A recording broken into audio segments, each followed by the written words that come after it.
It's fine. Yeah. Heard it's pretty nice. Yeah. But it was fun. You went back in the old section. Let's call the Finance Committee Balance of Council members meeting to order. Just so that everybody knows, this is a Finance Committee meeting again, but we have full participation from the council, and we will be acting as the council when we set the levy. That will be item number 4 when we adopt the levy, and that'll be our big topic of discussion today. We won't go into a great detail on the budget, talk about what needs to be talked about, but our primary purpose will be to set the proposed property tax levy. Okay, that said, is there anyone here that wishes to speak from the public? Okay, then we're going to do a little bit of a review on some things that the Finance Committee has asked for. I'll turn that over to Steve to run us through the fund balance and the other 2 items there. Rudy, if you could put it up on the board, and there are handouts for the general public over on the table on the south side of the room. The fund balance update, Mr. Chairman, members of the committee, if you recall at our last finance meeting, we had a copy of the fund balance policy as well as the 2011 fund balance numbers that were available when the council adopted that policy. What you have before you tonight is a copy of the footnotes of the 2013 financial statement. Rudy, if you could go to the next page, please. It would be the next page on that slide. Just page down. There you go. This is a presentation of what is the handout for tonight, and these are the 2013. These are the fund balances that the city has as of December 31st, 2013, and these are audited numbers. This footnote is in the financial statement annually. Again, the reason that you had the 2011 fund balances in your packet last council or finance meeting was because that was the balance. That's where what the balances were in 2012 when you adopted the fund balance policy. One of the items, the first third of the page there is the general fund, different assigned and committed amounts that you see based on past council action and levels that they set. The primary ones that we have discussed in the past are the working capital of $4 million. Due to the city not receiving its local government aid and its property taxes outside of the end of June and the first part of December, the city would be $4 million in a deficit to pay their bills because the revenues come in at such a distinct time frame in the year. The other amount there that you see in the year 2013, based on past practice, the council has committed that and worked that into the 2015 budget process. Some of that has been reduced just to recent council action in regards to, I forget what the exact action was. I don't know if it was the auditorium or if it was another action, but they reduced it. Oh, the Zamboni was moved up in the schedule. That's right. So then the other major ones that we see there are the self-insurance of $1 million that the council has been able to build up based on past action of working with our insurance deductible and savings in insurance premiums on our property and casualty. That's built up basically over the last 10 years. The 2014, that is the amount similar to the 13 being used for 15 from prior years that was needed to balance the 2014 budget. The uncompensated absences are a legal liability that the city has based on contractual arrangements with the employees for vacation, unused sick leave, and those programs. The next year's budget and the current year emergency are charter allowed by charter up to 10% of the current year's budget, both for the current year and the subsequent year. We have changed the title on those to stabilization accounts, and that's primarily to standardize it in the governmental accounting world. These special revenue funds are accounts and funds that the city has either by council action or legal authority restricted and can only be used for those accounts. The primary one there you'll see is the industrial development. That is where the excess local option sales tax was put because the other projects had been completed and the redevelopment of the old airport site. That is being programmed into your 2015 and 2014 capital programs. You'll see there a portion of that was for the Western Collector. That will be finalized by the end of this year. Was not committed at the end of 13. And the other major one there that you see is the Community Investment Fund. The Community Investment Fund was an account that was established through the informal defeasance of bond issues in the early 80s. It is the primary account that the city uses to fund their share of street improvements. Again, this is built up. It's where any kind of dollars, it's primarily the interest earnings from that has built that up. The PIR fund of $1 million, that is the temporary public improvement revolving fund. The city has that until they can temporarily or permanently put financing in place for various projects. A portion of that was used to temporarily fund the improvements for the auditorium. The requirements in that fund is that it has to be repaid within 5 years, and that $1 million has been set for a number of years. So that, again, has been programmed into the capital improvement to repay those dollars. The debt service funds that you see there in the amount of about $5 million, those are all restricted for debt payments. The 10-year street replacement program that the city has, we have 10 years of amortized debt out there, and those may be prepaid assessments. They may be excess construction funds that have to go back into the repayment of the debt, but it's a 10 years over the debt that's outstanding at this point. And the capital project funds that you see listed there, again, the charter allows for up to 3 years. These numbers were as of, again, December 31st, 2013. That was a snapshot in time, and these have changed pretty dramatically based on past action to fund the auditorium and working up the new capital improvement program that the council has implemented over the last couple of years, which includes the vehicle replacement program. There was one section, and we are still working on that, in the actual fund balance policy. It talked about funding 100% of the general fund operating. We are coming up with some wording that would highlight the items that the council would give us direction for.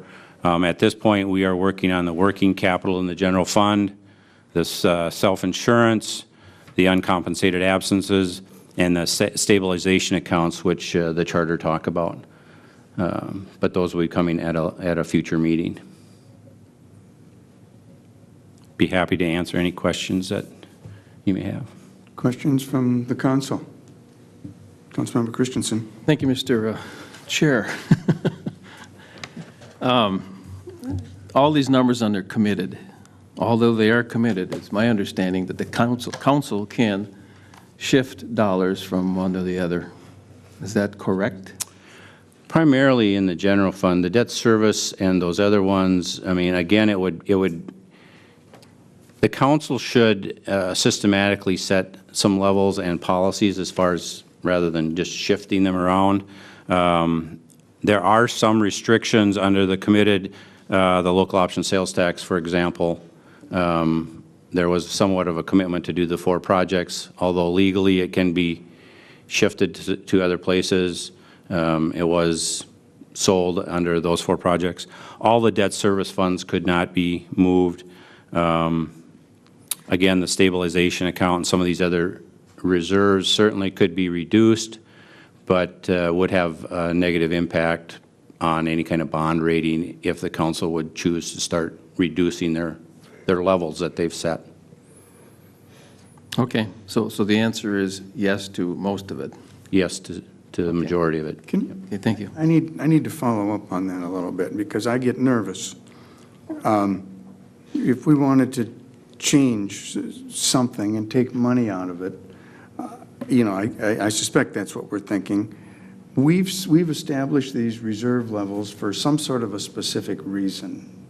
And so we would, if we were to change them, we would be going contrary to what staff had recommended and what council had adopted. Is that? That would be very accurate, especially like the working capital in order to pay bills. Again, the revenues are $4 million deficit by the end of June. The self-insurance reserve, we've set and done some things with the insurance deductibles and raised those, and so would have a negative impact that. We'd have to do something with the deductibles, which that would then increase your premiums. The uncompensated absences are contractual. Those are all by statute requirements. And the stabilization accounts has been in the charter, I think, since its existence in the early 40s or 60s. But yeah, I mean. Were you done there, Councilmember Christensen? Okay. Yes. I had a question, and then we'll see if anyone, on uncompensated absences, overtime. I would have thought that overtime was paid, or how can you explain what? I believe that's a mislabel. I don't believe overtime is the correct title on that. Okay. Regular overtime and part-time are not what the uncompensated absences are from. They're from vacation and sick leave requirements. So the overtime, there is that line correct? I mean, we got 1.3 million? At the end of 2013, they are. We then, through 14, we go back and recalculate based on if people have left, if they have stayed with the city, those types of things, and adjust them accordingly. But it shouldn't be labeled as overtime. No, it should not. What should it be labeled? I would have to have my file along. I'm Okay. guessing that Maybe you can get back that to is me on the that, case. if Yep. you would. All right. Then I have just one other question.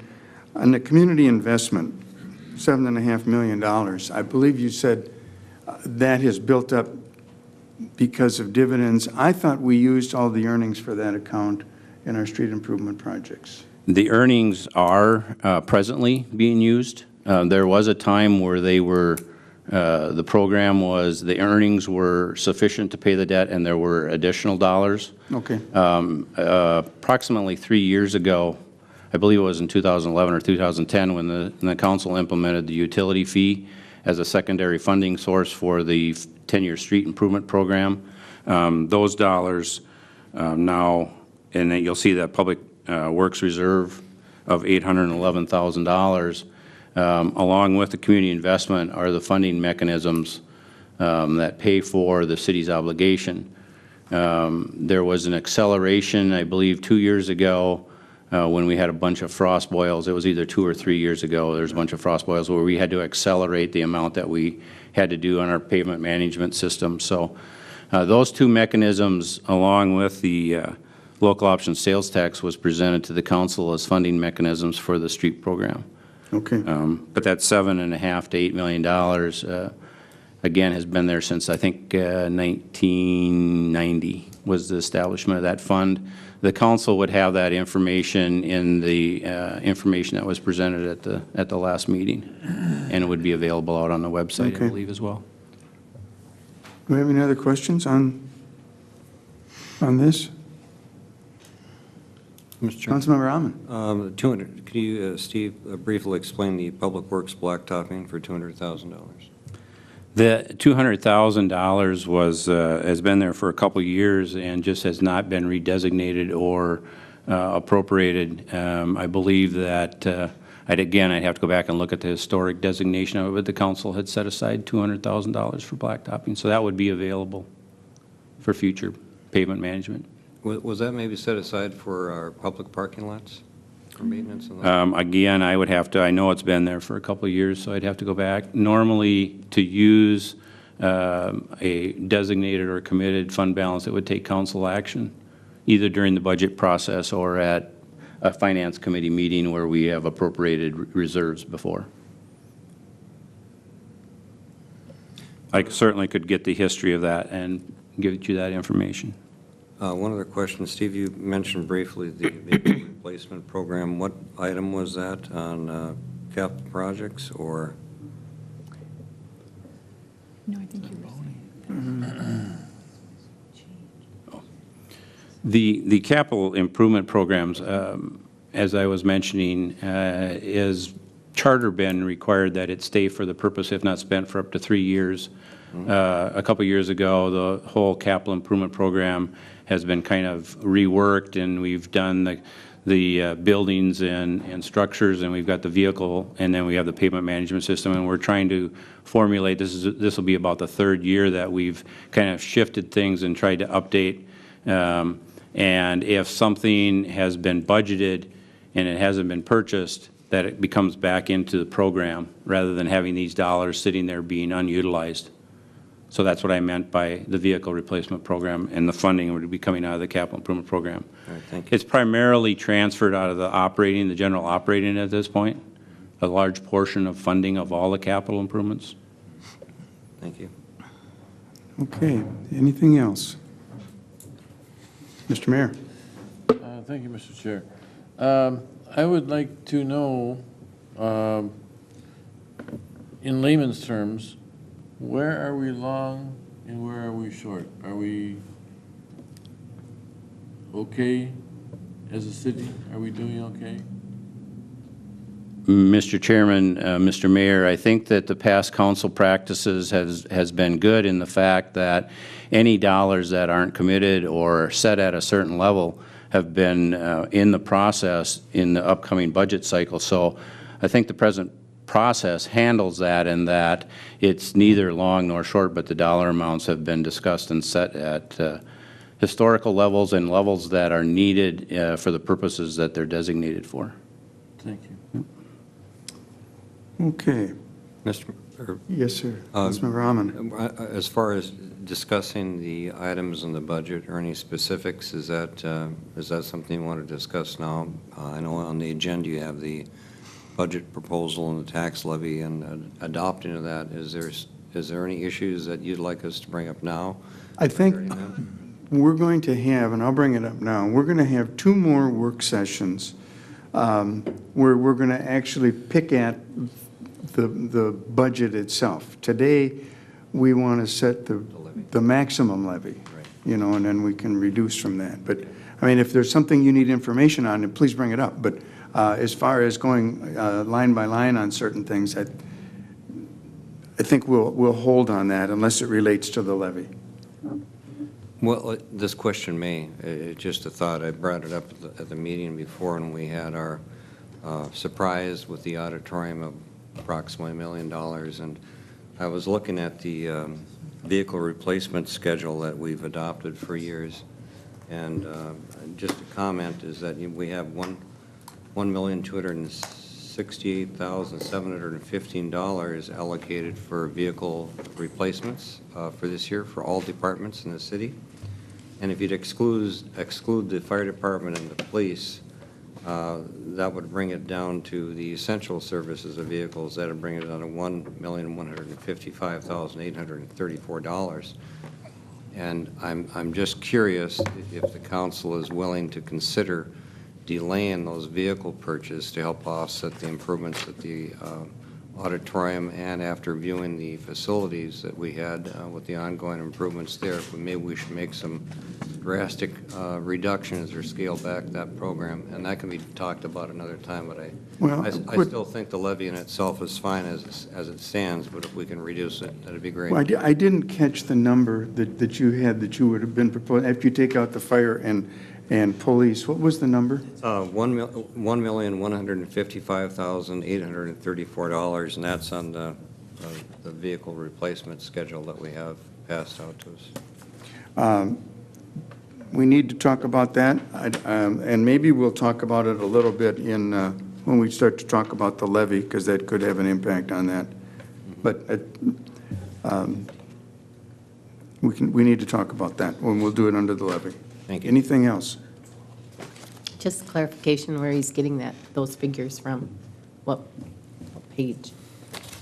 Where is he getting I that? think it's coming from the vehicle replacement schedule that was distributed, I think, in June when we first presented the budget. And I think I'll ask in looking at the numbers that we have here, I think the finance director may be able to do this more quickly, but the total, I think, for the 2015 year is roughly 1.12?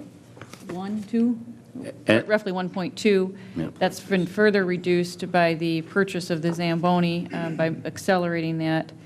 And then I think there are no fire vehicles in that number because there were no fire vehicles that were proposed for 2015. And the police vehicles in that number are approximately 122, 125,000. 112. 112,000. The remaining would be for Public Works. And we can certainly have further discussion on this. There were already Public Works vehicles that were moved out a couple of years. There were 2 trucks that were moved from 2015 to 2017, and a brush chipper that were already moved out, which was an attempt to try to smooth out the numbers and smooth out kind of the purchase and the curve. So we have delayed some vehicle purchases already. And of course, the schedule is intended to try to replace vehicles before they get in need of greater repair. So by delaying the purchases, we have to look at what the repair costs will be to keep those running for another couple of years. Okay. So do you think the number is approximately correct at the 1.1? It's approximately $1 million after the reduction of the Zamboni. That was accelerated. All right. Okay. Well, then let's take a look at county and school 10-year levy history. That was something that was asked for, I think, at our last Finance Committee meeting. Rudy, if you could just go go back to the previous, if you would, please, and then just page down. And again, this is for the audience and the general public. The council should have these in their packet. These are excerpts from the city's assessor's report, annual report that they produce.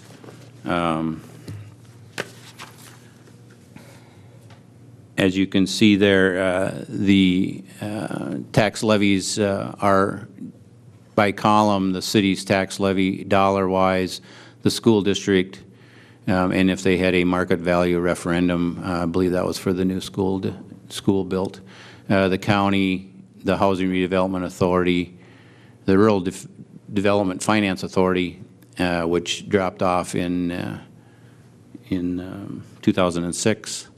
And then the Candy Ohio Wilmer EDC. These are the tax levies by year. The second page that you have on your packet, and if you could page down for the general public, are the rates for those respective taxing jurisdictions. And again, this is available on the city's website. It's the annual report that's put out by the City Assessors Department. So, Rudy, if you could go back a page to the actual dollars, I'd appreciate that. Thank you.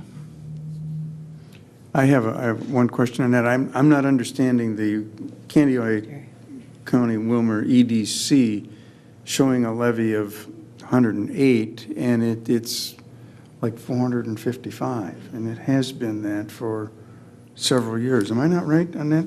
Other members that are on the? Yeah. 455 is our levy, right? No, that's our budget. Doesn't necessarily mean that's our levy. Okay, That's what we pay. because we were going to reduce it if we didn't get the Tiger Grant. Correct.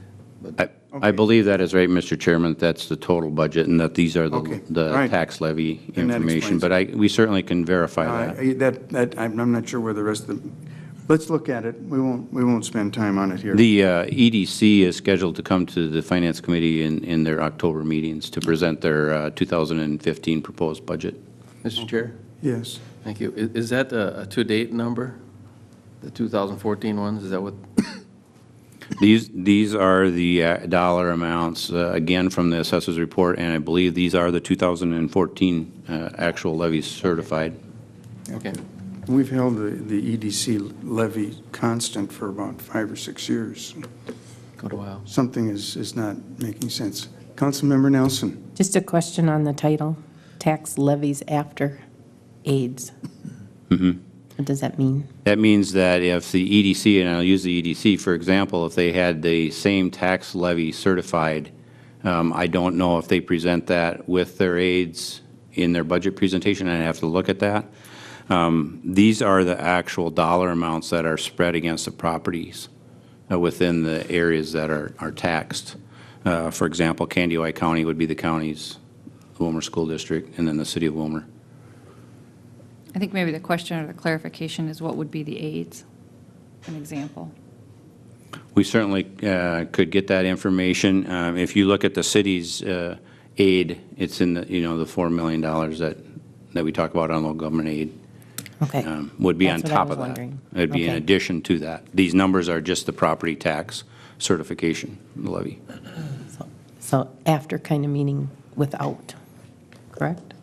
I'm sorry? Without the local government. That's correct. Okay. Councilmember Fagerly? Thank you, Mr. Chairman. On the HRA now, the city won't be levying any money for that, the county will, right? That is correct. For 2015, the city will not be required to have a levy for the HRA. So that 168,000 that was levied, will that be spread among all the residents in the county? So the county fee will go up, or rate? Most likely, the county rate will go City up. And won't city, have and, any money. well, the city of Wilmer residents will still be levied as Yeah. county residents, but they're, But it won't be as high. it will likely, yes, be lowered for city of Wilmer residents, but higher for county. But the rate, the levy will be spread across, will be a one county-wide levy, Okay. Thank you. rather than two. I mean, the city has levied and the county has levied. Yep. So it should go down for city of Wilmer residents. Okay. Anything else? If not, then let's move down to Dennis? fees history. Mr. Chairman? Oh, I'm sorry. Go ahead, Councilmember Gleason. Thank you.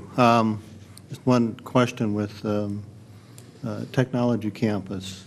Are they still under the tax-free zone, or will that be coming off in the tax-free zone within? I'm going to defer to Mr. 20. Peterson, but they, I believe, are still part of the Job Z classification, and I'm not sure what year that would expire. Statutorily, the Job Z program terminates the end of 2015, so it runs one more year only. Thank you. And again, Mr. Chairman, members of the committee and council, I would refer you to the annual report that is put out by the city assessor and the general public if they want to look at additional information as far as values and a number of other classifications there. Okay. Let's take a look at the fees. Steve, please. Just page down again, Rudy, I'm sorry. Again, included in your packet is a summary of revenues that are generated by fees, and if you could counterclockwise that. Starting with the, I guess, just a number of different fees, and we gave you a 1, 2, 3, 4, 5, 6 year actual along with year to date, and then what's budgeted and proposed.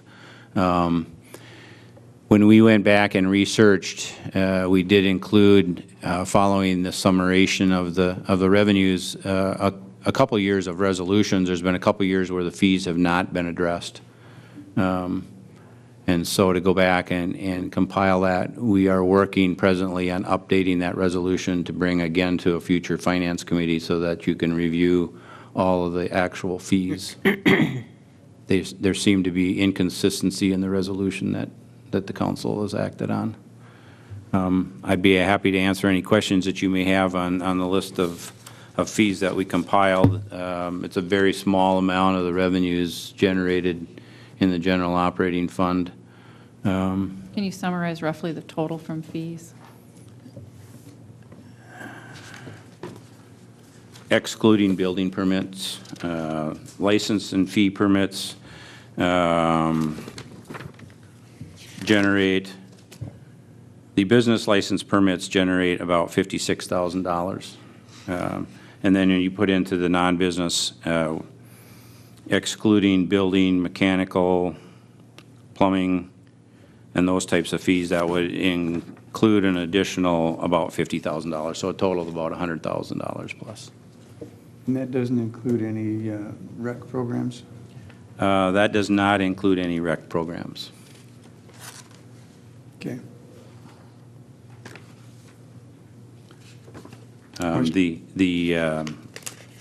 We do have service charges.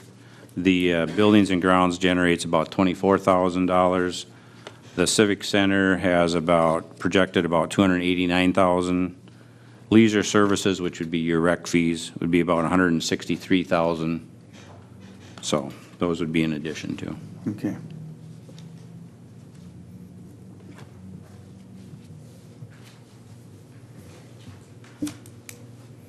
Questions or comments on the fees? Okay. Councilmember Nelson. Yep, just to go back to the 10-year comparison, the rate that's listed under city tax rate is different than what was on the information we got the last time by, I think this is 34, and that one was 33 something, if I remember correctly. Just curious on that.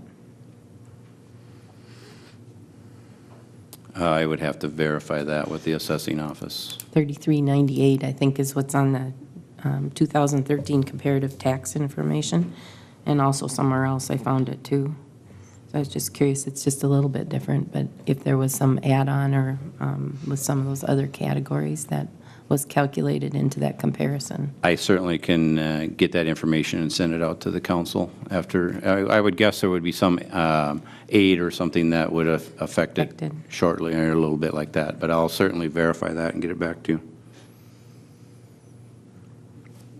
Is that That's fine. I'm just curious. okay? All right. Councilmember Christensen. Thank you, Mr. Chair. Right above airport fuel sales, there's an item, rental income, which is considerable in 2008, 9, 10, 11, 12. What is that? The fuel sales from the airport. Above the fuel sales, I'm sorry. right above the fuel sales. Is that land rental? The rental income would be the land rental. One of the items that has been and will be changed in the upcoming years as we get land releases is that the rental from the agricultural land that is released can go to the industrial development account. Until the land is released, even at the old site, it has to go towards the operation of the airport. It does. So it's the agricultural land around the new airport, the old airport land that has not been released, and I believe that's all the land that would be west of the High Line poles that has not been released at this point, would still go towards the airport. But it will be at some time down the road here. When it is So that would- released, then the council can redesignate that into the General fund? industrial development or general fund or wherever they would choose to do that, yeah. Thank you. Okay. Anything else?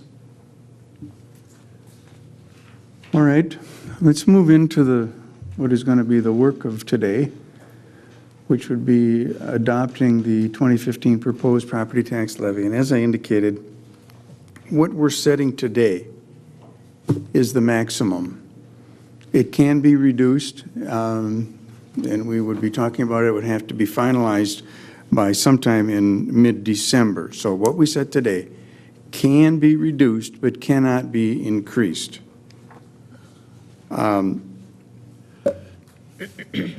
I have some thoughts, and I'll not get into a lengthy version, but I think it might be helpful to look at some history and some implications of some actions that we have taken, and then I have an idea. And I want to say this unequivocally. These are my ideas, not driven by staff or anyone. This is strictly my thoughts on this. We have increased levies. I mean, that's not something that's foreign to this body. In 2010, and I'm going off from the information that we just went through a little bit earlier, the 2010 budget was increased by 138,000, 11 by 91,000, 12 by 242, 13 by 142, nothing in 15, and this year was $61,000, which was essentially market value changes. So the average of all of those is $112,000 that is what we have averaged in increases. I'm concerned about some actions that we've recently taken as to how we pay for the auditorium. We took $250,000 out of the 2014 budget, which is very appropriate. That's what it was in there for. We took $250,000 out of the insurance deductible reserve and $250,000 out of the public investment revolving fund. We took $163,000 from RAC 8 and a total of $208,000 from excess capital funds from 2011 to 13 and 14. And that totals $208,000. Now, as I said, I want to talk about each one briefly, and then we'll have a discussion. $250,000 for a 14 budget was planned.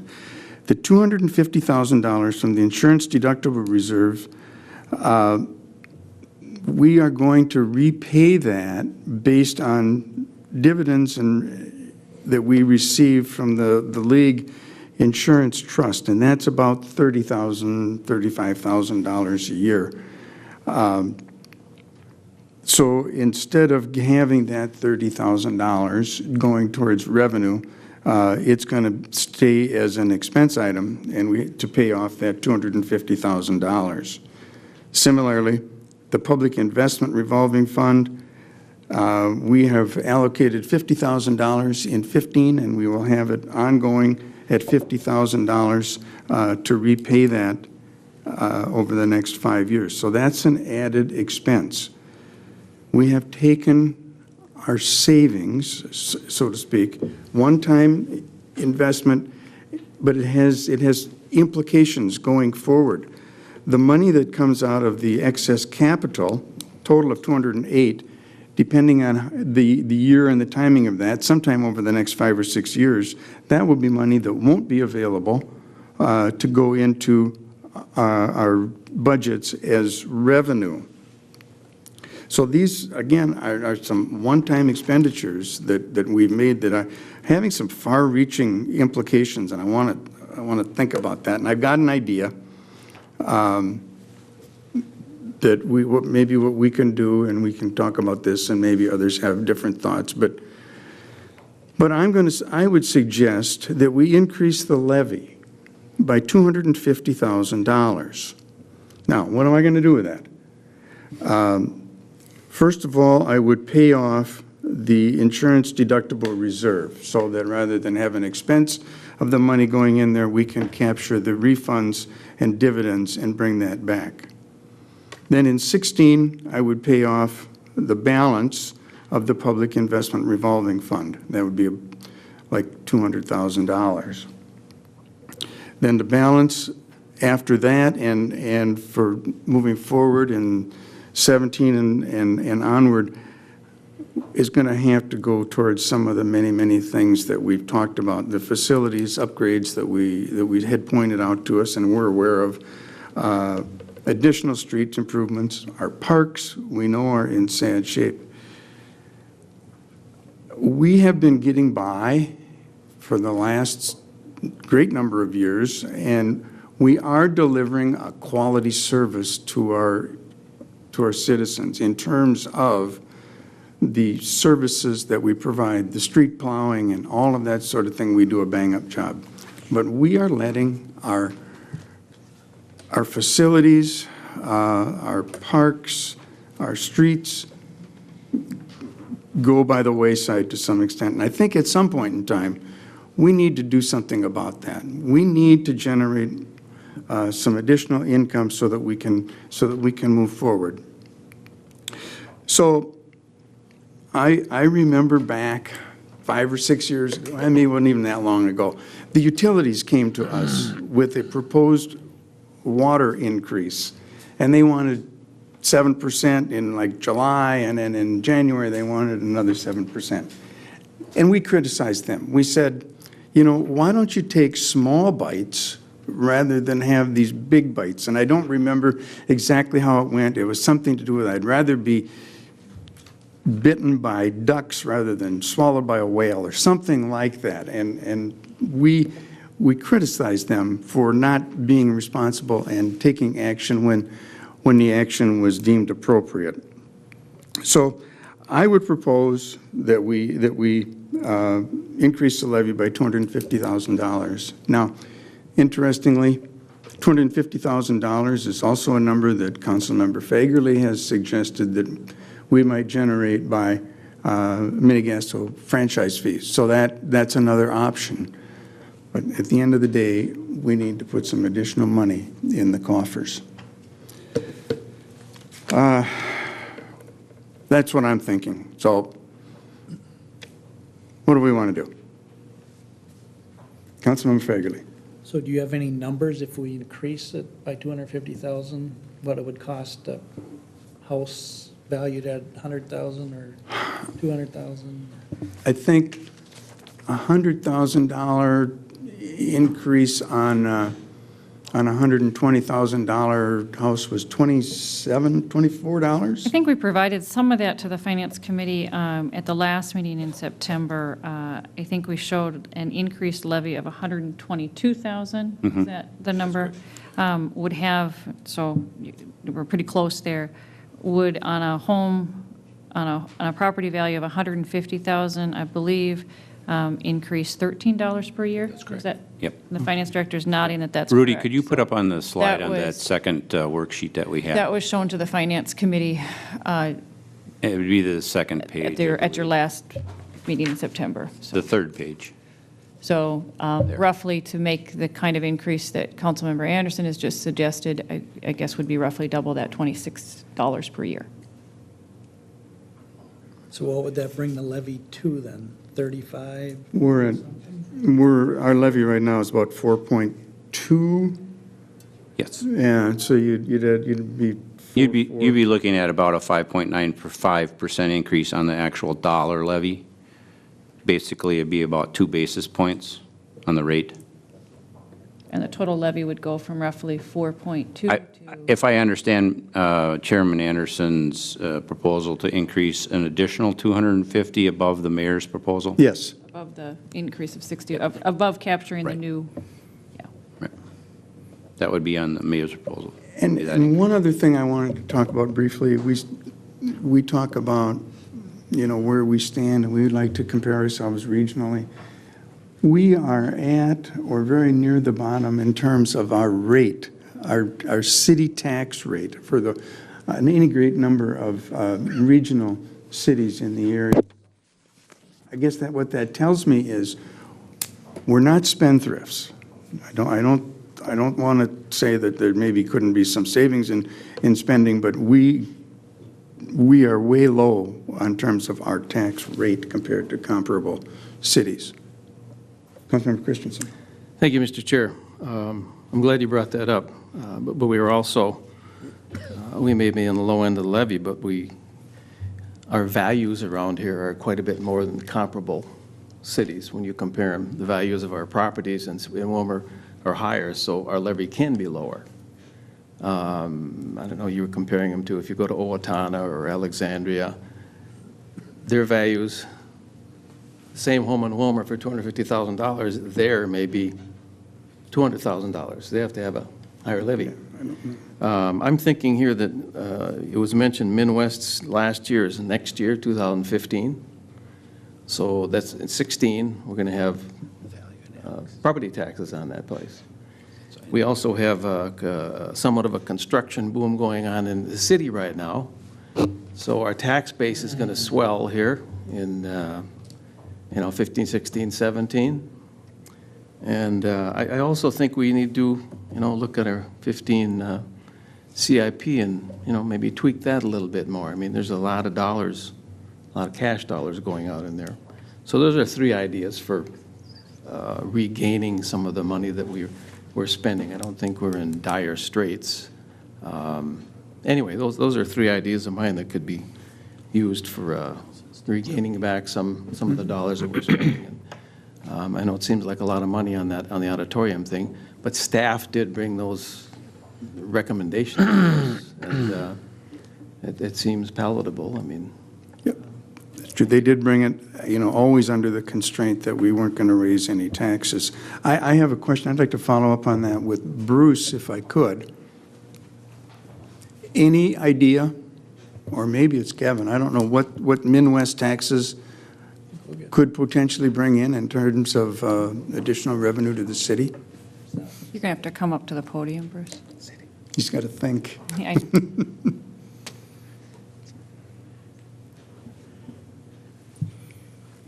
It's been a few years since I've seen these documents, so please accept this as a shot in the dark.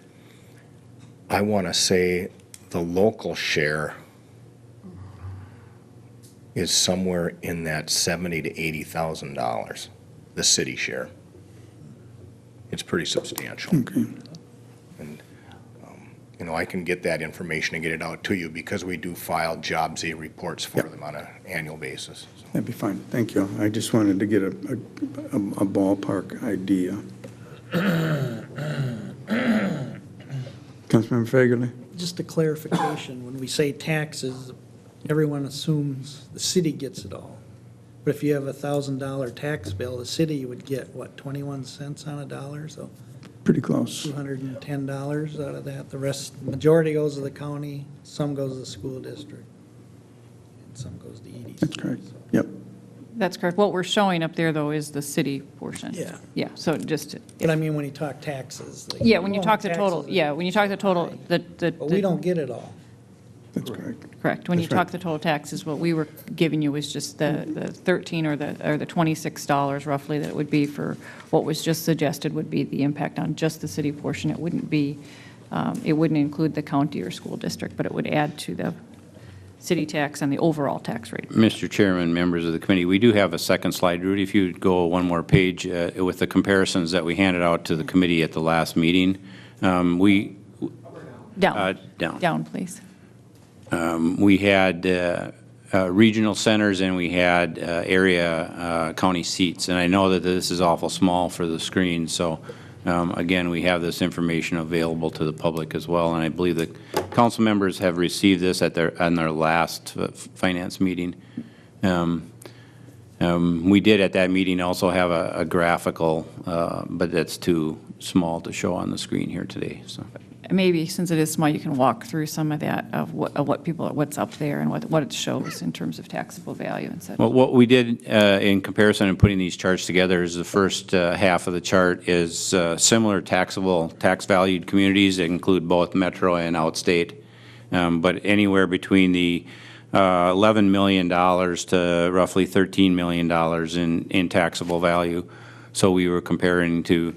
Now, also, there's differences in populations, so you could probably throw some of those out, like Cross Lake has a population of 2,000, but their value, as Councilman Christensen was kind of alluding to, the values of the homes in that area would not be the same as the same type of home here.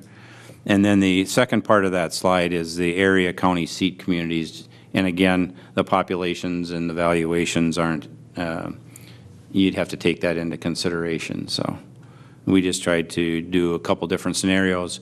And a good source, resource that we gathered all this information from, and this chart does include some of the local government aid, and some communities don't receive any local government aid.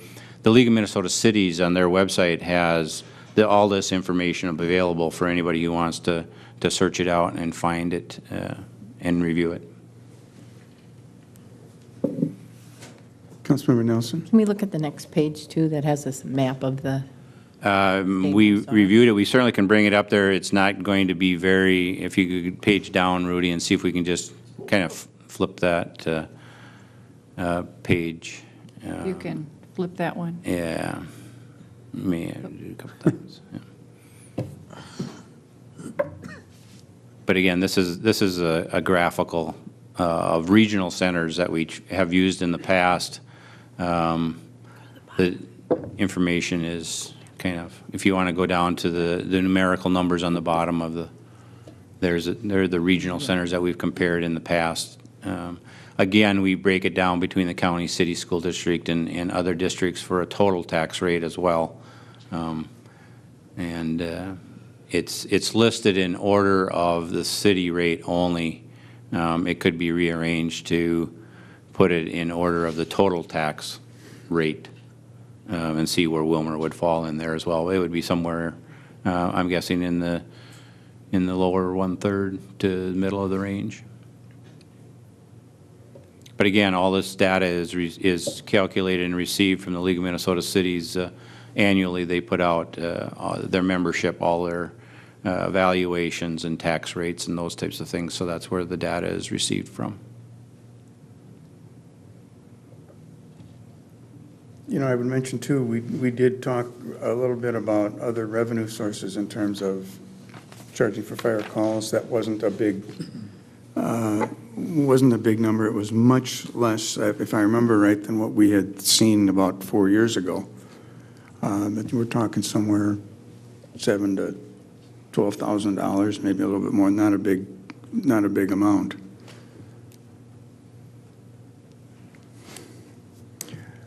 I guess I'd go ahead, Councilmember Nelson.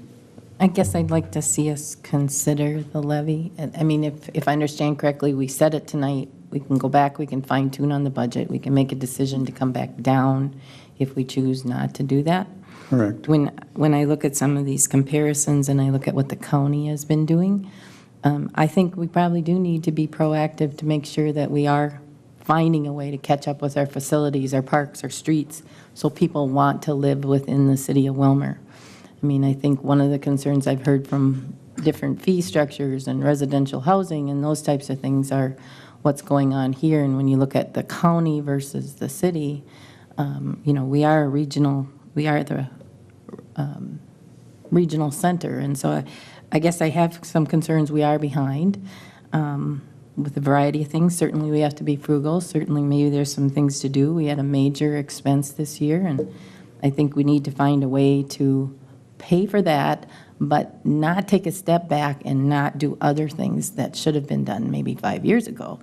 So I guess I'd like to see us consider at least putting it on the table for now, and continuing our work on our budget to see if we need to do the full amount or if there's some amount in between. So Well, that's really what all I want to do is get something on the table. And you know, 250,000 might not even be the right amount, and it probably is on the low side.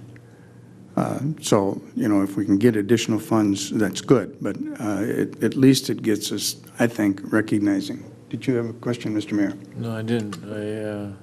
I think I'm covered on that. Oh, okay. Thank you. Okay. Councilmember Christensen. Thank you, Mr. Chair. I see where you're coming from because of the future expenses we're going to have on some of our facilities. And yet, you know, this $26 to $52 a year increase on a home, or 26, I think it was a $122,000 home? 150. 150. You know, it doesn't seem like a lot to you and me, but to the retired people that are getting 0.1% interest on their money in the bank, it's a lot of money. And the biggest call I've gotten lately in the last, I would say, year is the utility bills. You know, they're paying more for the water to leave the house than coming in. And it's because we raised the utility fees and put on a meter fee. So when we think about this, let's think about those people. Let's think about those people that we don't want to make it hard to live in the city of Wilmer, whether it's for retired people or working people. And I represent a lot of retired people in our ward, and their biggest concern is the cost of living, and because they're on limited budgets. So we need to think about that. However, my main point is we can approve the levy tonight of increasing it $250,000, but we can also disapprove it. We can lower it in our final budget, Absolutely. as long as the public knows that. We cannot raise it later. Whatever we set tonight is going to be that or less. Yes, you're, As long as we're working off of that Yep. scenario, I guess. yeah, you're absolutely correct. The council can set the levy at its maximum rate this evening. It could allow you then to have a couple more months of discussion and further information, but you cannot raise it after this evening, so. And we are, again, I'll say, we're proposing 2 workshops. I don't have the topics handy. I think one of them will be capital improvements and pavement management. That will be in October, and the November one is going to be, We have typically had community groups. Community That was groups. one that was suggested, I think, at an earlier Finance Committee meeting. And then we've also typically had The Rice Hospital and the utility come in, and certainly then any other topic you want could also be addressed, Right. or another workshop could be scheduled. but I think the one where we really dig into things will be on October 13th, 14th. 14th? I believe that Monday is the 14th. Okay, I wrote the wrong date now. I will double check. All right. Go ahead, Councilmember Christensen. Thank you, Mr. Chair. Oh, you're correct. Maybe we should get some closer numbers on the Midwest campus that's going to come off in 16 that we'll be collecting money on, and not forget to consider the construction expanded tax base that we're going to be receiving here in the future, and then tweaking the CIP also. All of that has to play into this. I mean, I would rather do that than raise the levy personally. So let's not forget those. No, we've got them.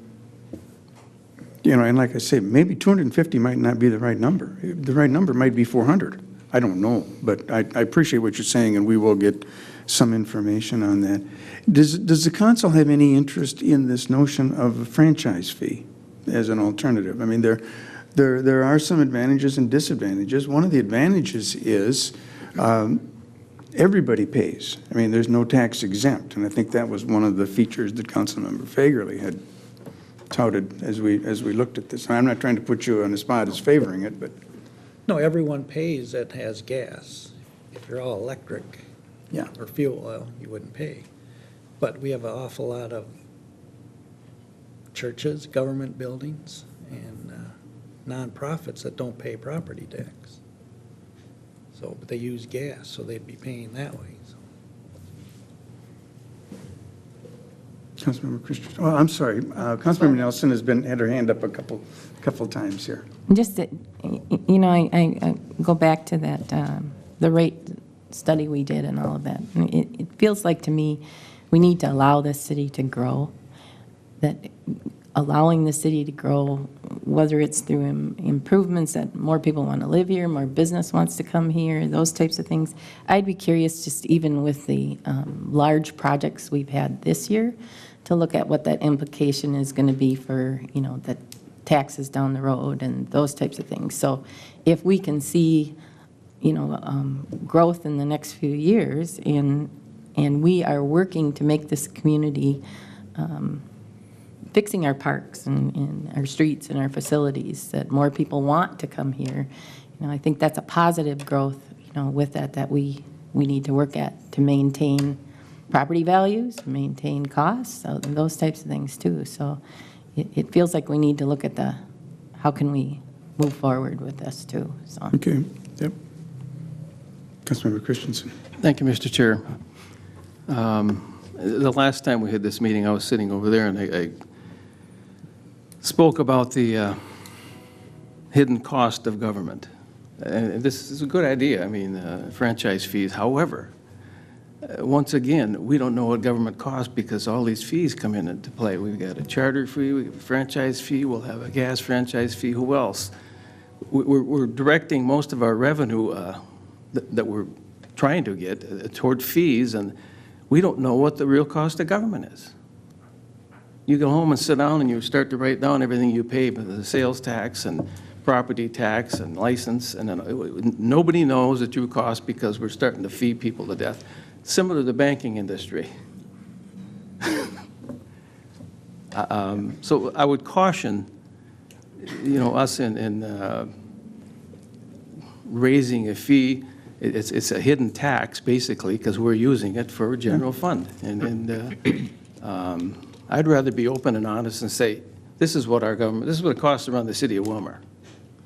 And if it means higher property taxes, it means higher property taxes. But at least we're not hiding it somewhere. And I mean, the RAC 8, the fees we get for that, we're able to spend that and put it in our general fund, and we just did use some of it.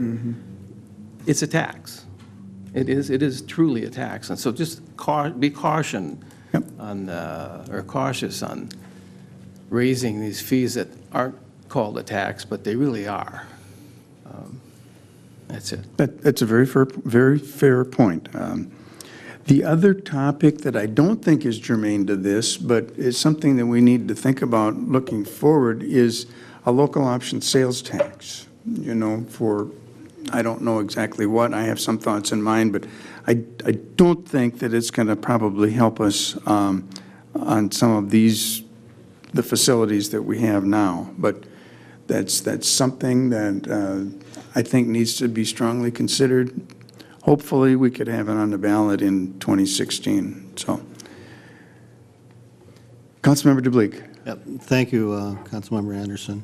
I think is what you're really talking about is setting the levy. You said $250,000 above what the was initially proposed, and that is we're always able to reduce that after we go through the budget, and we have done that in the past before.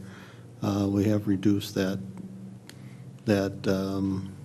levy amount down after we have had been able to go through the budget line by line and see what's there for savings and of those funds. So I think it's a good idea to set it a little bit up to that amount that you're suggesting, and it's always reducible as we get into the budget. So. Okay. Councilmember Rahman? Well, I like to be visionary and think that we're going to do the best job for the citizens with the least amount of money, and I think we've been frugal through the years doing that. And again, we're sitting on about $55 million. Some of that's dedicated for future needs in our community and our debt requirement that we have to pay our debts on the bond indebtedness, and we have streets that are falling apart, and these things keep adding. But I just mentioned the vehicle replacement program, and I never really stopped to realize some years are worse than others, but you're looking at approximately $1 million of taxpayers' money to replace vehicles. And rather than talking about an increase, I would prefer to look at that vehicle replacement policy and delay some of those purchase equipments unless they're in dire need of replacement and they're falling apart. But just to make them run for one more year, I don't think it's going to cost the city a lot of money to sell that vehicle or trade that vehicle in one more year later versus maybe 2 years later too. I don't think we're looking at a large amount of savings there by getting rid of our vehicles 1 year earlier. And if I could, even if it's only $500,000 or $600,000 to $700,000, we just dealt with a $1 million improvement that was a surprise to each and every one of us. And we directed staff to come up with alternatives, and they came up with alternatives, and were successful in covering that debt. Some of it, I understand and I appreciate your concerns on the indebtedness for the next 5 years to pay back the $250,000. And that in a way is increasing our levy. By doing that, we are increasing the levy already each year.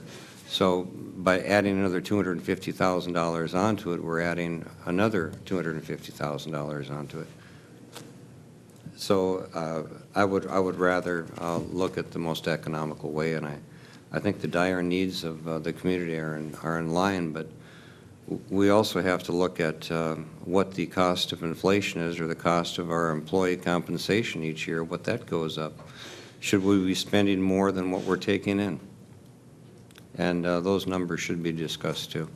what our cost for employee compensation is each year, how much of that increases, what it costs the taxpayers to provide that level of service and good pay to the employees, and also how much more property taxes that we've been taking in.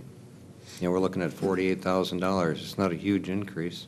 Hopefully it'll be bigger next year, but just simple math, it just doesn't add up to me right now, the $250,000 increase. Well, again, this would just be a maximum, but to your point on vehicles, and I don't have any way of discussing it intelligently, but I'm going to ask staff, would it be possible, I don't know if we're talking about 30 vehicles or how many we're talking about. You know, we do have a policy that staff has followed to come up with that, and they do try, you know, our policy tries to get the maximum length of service that they can, try to hit the sweet spot somewhere in there. It can be discussed, and I guess I'm going to ask staff, maybe we have a list of how many? There's 20 vehicles. Okay, so maybe those if are we waste had a treatment. list of those 20, we could talk about Yeah, those. we can certainly go through that. I mean, we have already adjusted and pushed some of those I out understand to that. accommodate some other, I think, you know, it becomes the same thing, too. I just would caution the council, it becomes the same thing as any capital project we push out. You know, there is a useful life to that piece of equipment, and the farther we push it out, I mean, we're just delaying that bill. And sometimes in the interim, we're spending we're spending additional to keep it running in that interim period and such. But, you know, that equipment is needed equipment and necessary equipment, so we can delay it a year or delay it 2, but we're kind of just kicking the can down the road, and we'll have the same discussion and the same need. So And- that's just and the we concern. But we have- can continue to have those discussions, and we can go through that more thoroughly with the vehicle place. And maybe we want to have, set some time in a workshop to do that, and I think that would be We can do on the 14th of October. Mr. Chairman? Yes. Also, I'd like to know how many vehicles have we talked about we want to take care of, and this is an ongoing contentious issue with me, and I think other people too. At what point a level of vehicles do we have to provide for people that work in public works or in our staff, just so we have a vehicle? And what luxury do we have to have? Are we having luxuries? Can we make them extend longer? I'm just trying to get the most bang for our buck. And when I have never seen, very seldom do I ever see in the minutes or in the finance monthly statements that we have emergency repair for a transmission that went out on a vehicle, or an engine that blew up, or a rear end that went out, or you know, common things like brake repair. And vehicles now can last a lot longer. And I think right now, I think this is the easiest solution to a lot of our problems is just delaying this by 1 year. It's not going to aid it. It's not going to Okay. hurt the vehicles. We don't care if we have paint missing off the vehicles. We're not to impress anybody. But I think it's just a frugal way of continuing with our policy of providing the best bang for the buck. Okay. We hear your concern. We're going to try to talk intelligently about it, Yeah. you know. And, you know, I would just say that we have looked at the vehicle replacement policy several times in my tenure. And I don't, and we may have tweaked it a little bit, but at the end of the day, the council has approved that policy, and that's the policy that we're operating under. But we will talk about that. Is there anything else? If not, what do we want to do?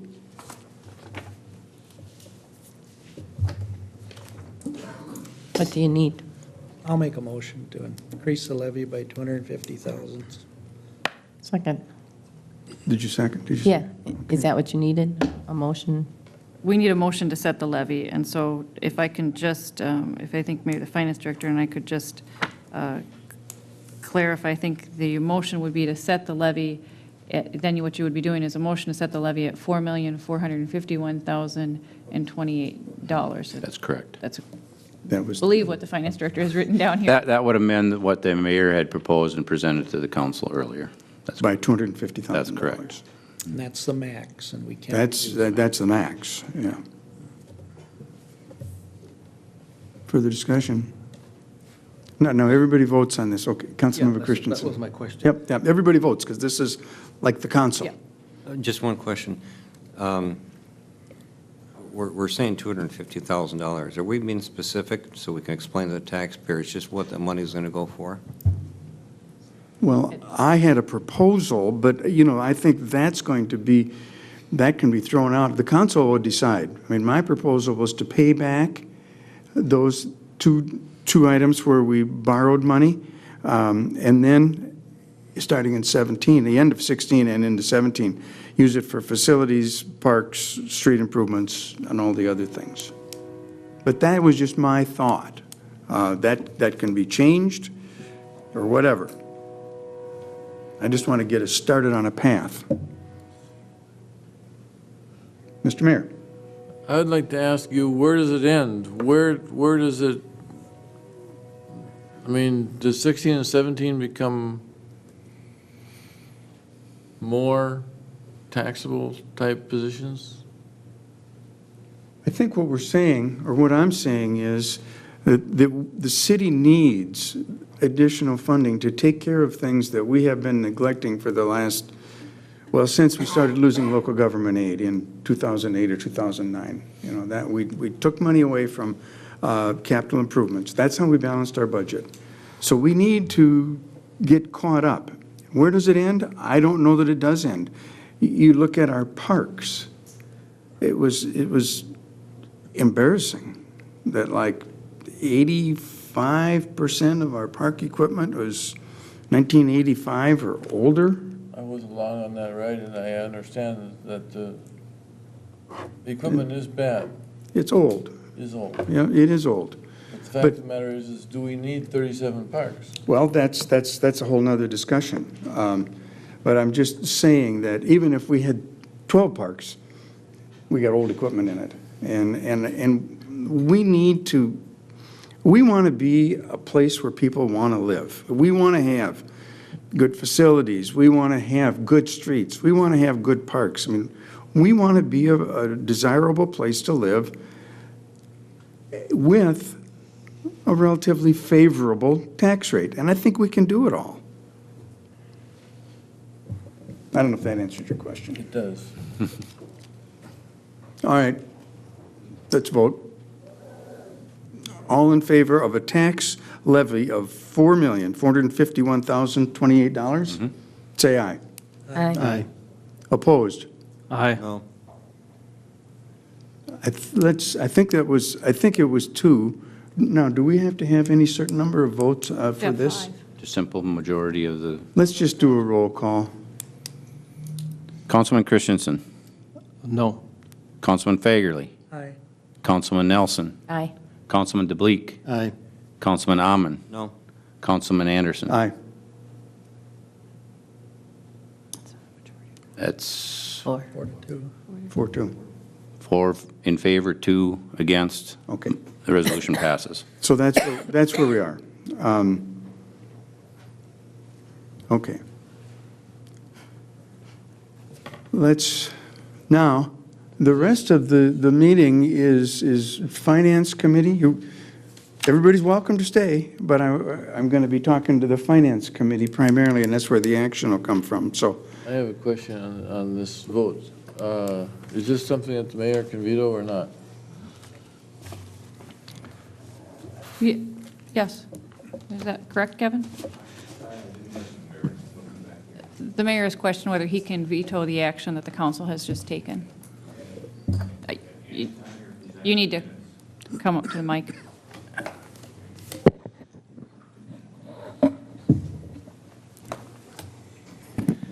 Yes, sir, you can veto any action subsequent to receiving these minutes. You can look at the time frame to make sure you follow the exact time. Okay. I was really hoping that we would have a non-contentious year this year. It certainly wasn't my wish or desire to make this thing really adversarial. I thought we could talk about it and come to a reasonable conclusion in December. So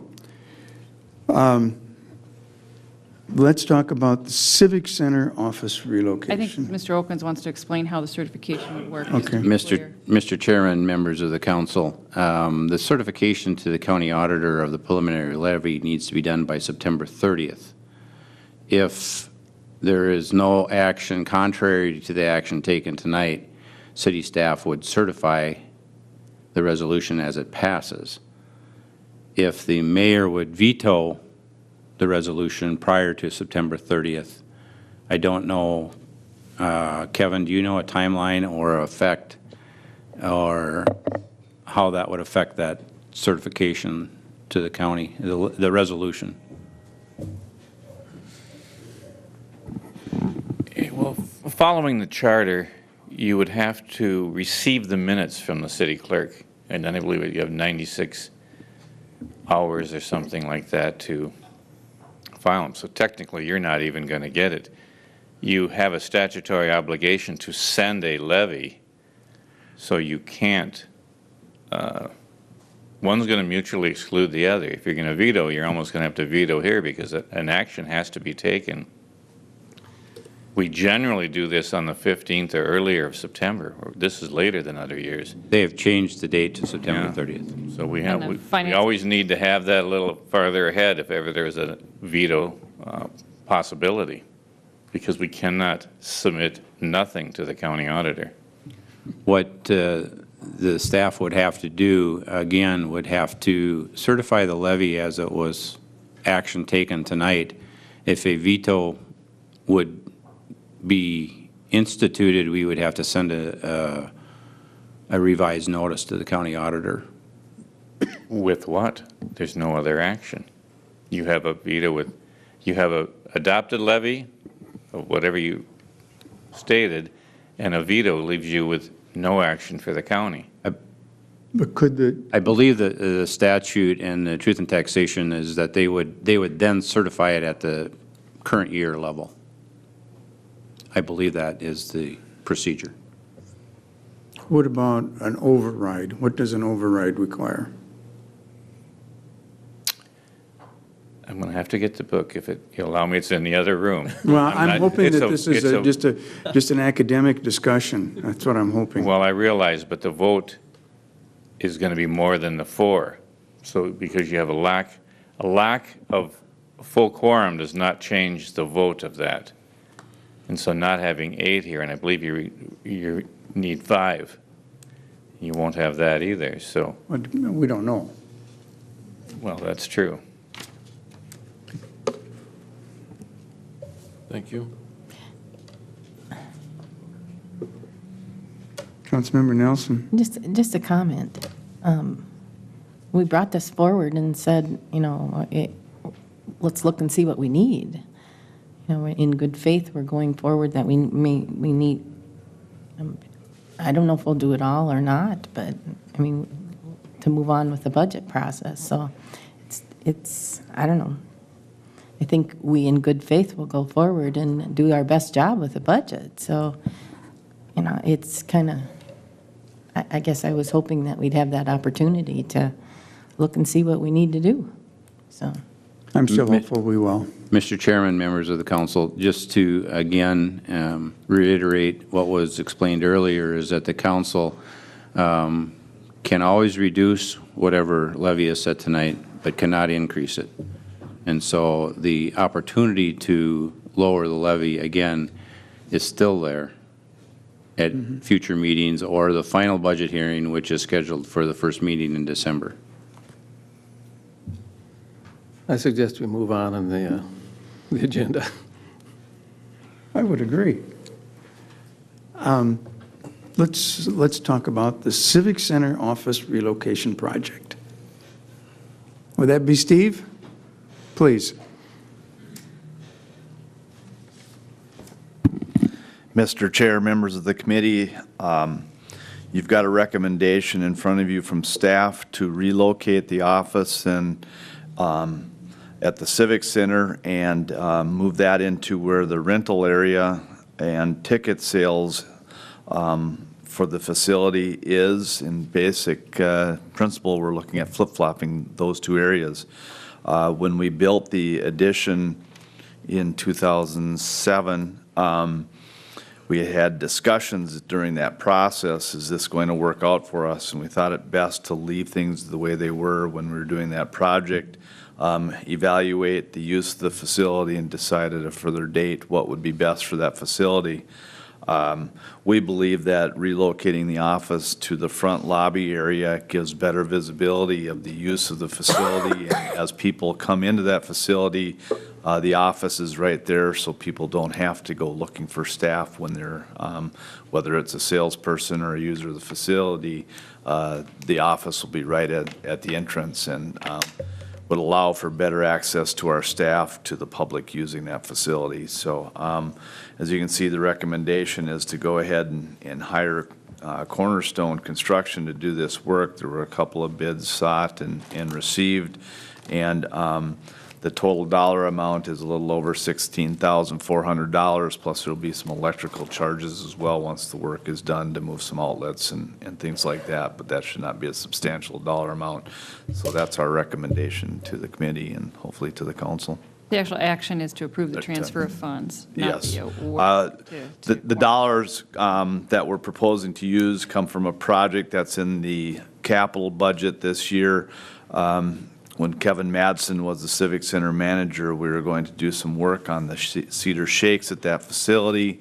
The Cedar Shake, during this process of seeking quotes, we had contractors look at the Cedar Shakes, and the dollar amount of $60,000 in the current budget for that work is much less than what that work will actually cost. Given the fact that we've got a analysis going on right now regarding the refrigeration and HVAC system, and the HVAC system sit on the roof, we'll have another opportunity to revisit that Shake project. So we're hoping the council would reconsider the $60,000 of the Cedar Shake project, allocate $16,408 plus to this project for the office is what the action would be. You're correct. I'll make a motion to approve the transfer of funds as recommended by staff. Second. Discussion.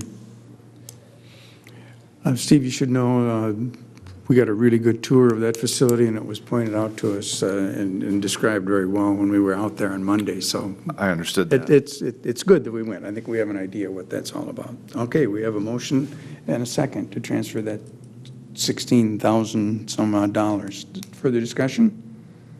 All in favor, say aye. Aye. Opposed? That passes. All right. We have an IT item. Yes, on this one, we are reallocating, we were requesting to reallocate almost $28,000 from the 2014 capital projects that was budgeted for agenda software to purchase a new data backup system. The current backup system, the IS coordinator, and the backup system is sort of the data backup and disaster recovery system for the city. It's in need of being replaced. It's 5 years old and questionable as to whether it could successfully perform in the event of a hardware failure or disaster. And this would also replace 3 servers that are 8 years old and out of warranty. And so the recommendation is to reallocate the dollars that were allocated to the agenda software purchase to the data backup system. I'll make a motion to approve the request Second? for funds for the agenda system software. I just have a really little question. 27,779, and it's going to cost 28,400. Yeah, there are some dollars that are available in the IS department, the remaining 600 and some dollars. So they would just use that? We don't need to put that in the motion? No, Okay. there's dollars that were allocated or that are available in the current IS department budget, so it's just a little bit, they have their 600 and some dollars, just. Councilmember Christensen. Thank you, Mr. Chair. Just a question, what do we do with the old servers? I mean, do they go to somebody that can use them, or do we crash the hard drives? I will verify this, but I believe what we do is we take them and have them cleaned off and such, and then they're taken to a company that does the recycling and such. That's what I believe we do. We don't They're resell them. recycled and not actually used again? Yeah, I believe so, but I will verify that. Our- With most of our- our computer equipment, I believe that's what we do when we replace Our it. IT person is off today because they just had a baby. So he is not here, isn't that correct? Yep, that's correct. They did last So- week, so. Yep, but I will verify that, but I think we have everything removed and then it's recycled. Okay. Councilmember Fagerly? I just have a question. Do we have to have a storage unit on site, or could we store it up in the cloud like they're? Like everybody else. I don't know, so. I think, some of it you can, I can get you further information on that, I think, from the IT folks. I mean, there's some of that that can be done back up in that way. There's some of it that you actually want to back up, I think, on site. Councilmember Christensen? Thank you, Mr. Chair. Are these purchased locally too, or are they out for bid, or does the amount not require a bid? This- Let me look at, I do not have that information for me from Councilmember. I will get that information. I believe actually they probably are purchased off of the state contract. I think that's what we have been doing in the past, but I'll verify that. Okay. Seems like all of our IT stuff becomes ancient in 2 years. I mean, it's just, we're in the midst of fast-paced technology that's just spinning by us here, but it's necessary. So the fact that we aren't going to buy the agenda system for the console, we will just stay with what we have, and I mean, And that has been seems to be- reprogrammed into a further year of the capital Okay, improvements. but I mean, what we have But it- seems to work. Yeah, currently what we're doing seems to work, so. Okay. If there's no further questions, all in favor say aye. Aye. Opposed? That passes. Reports, there's a number of reports on there. Mr. Chairman, members of the committee, the first report on there, July Rice Hospital, the Rice Hospital staff will be coming to a future, I believe the second meeting in October, not only to give an update to the council on their financial numbers, but also to discuss their 2015 presentation for their budget, as well as the MUC. The other reports that you see listed there are as far as the quarterly investment interest and the 10-year history on those same type of reports. Unless there are questions, I really have no comments.